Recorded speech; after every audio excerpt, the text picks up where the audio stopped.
Hi, I'm Deanna Morse. I'm a filmmaker. I'm at the Port Townsend Film Festival, and my film here is called Forced Perspective, Odessa. And it's a film that was inspired by Eisenstein's sequence from Potemkin, including the Odessa Steps. And for people that haven't seen that film, Eisenstein's film is shown in every beginning film class. So it's sort of considered to be one of the 10 best films of all time. And the most famous sequence has a baby carriage going down these steps. And I visited the steps, and when I was there, I could only see the steps through Eisenstein's film. So my film, Forced Perspective, Odessa, is about how media interprets or shapes or influences our experiences of the real world. And it also is sort of a continuation of some of my film work, which is an individual working within a space and how we respond to an environment. And it also is an experimental film that includes hybrid techniques. It has some animation, some snappy editing, and it's sort of a documentary. The most telling response that I've had from people that saw my film was that from Close Encounters of the Third Kind, that huge, I don't even know where it is, but that huge mountainous thing. People said when they went there, they could only see that from E.T. and Close Encounters and UFOs, but that's the main thing that I've heard, people having that same kind of experience. When I went to the steps, I was thinking about Eisenstein, and one of the things that I teach and that interests me is that every image has some sort of an underlying graphic structure to it. And the steps have this really powerful graphic structure, which is these diagonal lines that are contrasted with these round shapes of the people, the baby carriage. So you've got soldiers as these strong diagonal lines, and then people as these round shapes. And when I went, I was looking and I was seeing, diagonal lines and round shapes. And then a couple of things happened that really tied in with the Eisenstein film. One was there was a kid on roller skates instead of the baby carriage. And second was there was a mother carrying a crying baby, which is another image directly from the Eisenstein film. And so I was just cemented back into that film.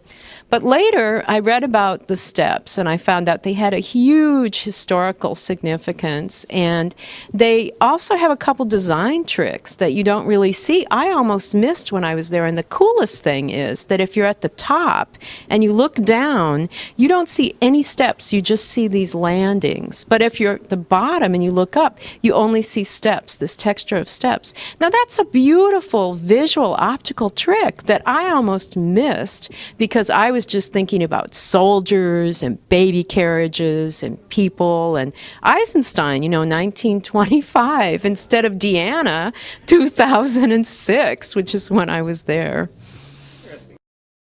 Well, I'm currently working on two pieces. One I've got a rough edit for, and it's a piece that again has to do with space and environment and my reaction to the space, and it's pretty much animated film. It's about Spain. I was in an artist residency there, and I did this time-lapse footage of light moving languidly and slowly across these tiled floors, and then I went outside and I shot still frames of flowers, and it's this vibrant intercutting of just a riot of color with this languid, slow light. And for me, it has to do with interior and exterior spaces and time, which I'm very interested in. Things slowed down and sped up, and how you can have a different experience viewing when you're dragged into things going really slowly, or, shot with images going really fast. So that's one thing. And the second thing is I use that similar technique for the Porcupine Mountains. I was an artist in residence there. It's in northern Michigan, and I have to edit that. I haven't started editing that yet, but that's also an exploration of that space. It's nature through the lens of time, basically. Well, I think the primary thing for me is that we're stuck in this sort of real time here, but when you use the camera and you either slow down time or you speed up time, it reveals things about the natural world that you kind of know exist, but we don't really perceive on a daily basis. And personally, the look of light glancing around shapes and changing its shape as it moves around corners, I just find that so intriguing and entrancing. And also this idea of frame by frame images that are barraging you with color. It just makes you look at the real world in a different way. So I guess you could say that I'm trying to do what Eisenstein tried to do, which is make people look at the world in a different way, in the same way that he made me look at the steps in a different way.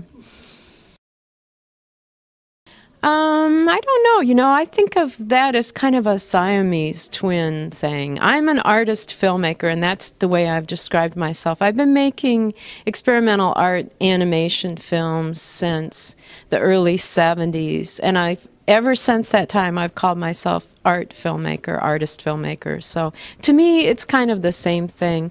Later, some of the terms people use are independent filmmakers. I am independent, although I've done some work for Sesame Street too. I mostly do my own work where I have all control over the content.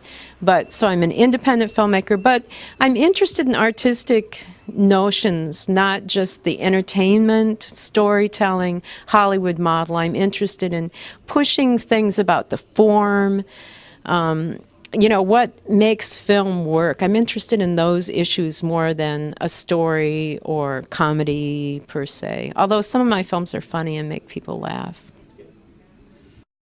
I have a collection of work that I've created over the last 30 years that's available in an interactive DVD. It's called Move, Click, Move, and that's available on my website, and all the proceeds from the sale of the DVD go into a scholarship fund.